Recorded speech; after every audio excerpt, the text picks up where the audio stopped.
మీనరాశి వారికి ఈ రోజున చతుర్థంలో శుక్ర సంచారం ఉంది.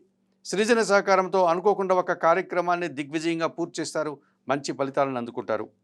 షష్టంలో కేతువు సంచరిస్తున్నారు. నిరాడంబరంగానే గట్టి పోటీని ఎదుర్కొని మంచి ఫలితాలను అందుకుంటారు. మంచి విజయాలను సాధిస్తారు. ఆర్థికంగా బలపడతారు.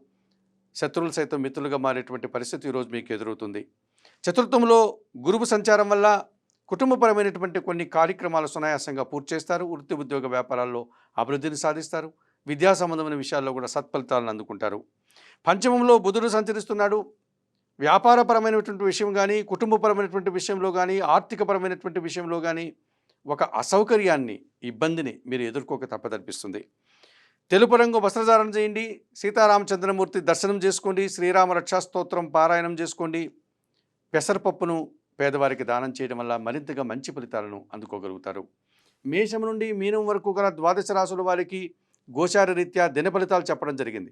చెప్పిన విషయాలన్నీ స్వీకరిస్తూ పరిహారాలు పాటిస్తూ ఏబిఎన్ ఆంధ్రజ్యోతి ప్రేక్షకులైనటువంటి మీరందరూ కూడా ఆయుర ఆరోగ్యాలతో ఆర్థిక అభివృద్ధిని పొందాలని మనస్ఫూర్తిగా కోరుకుంటూ సర్వే జనా సుఖినో భవంతు. నమస్కారం.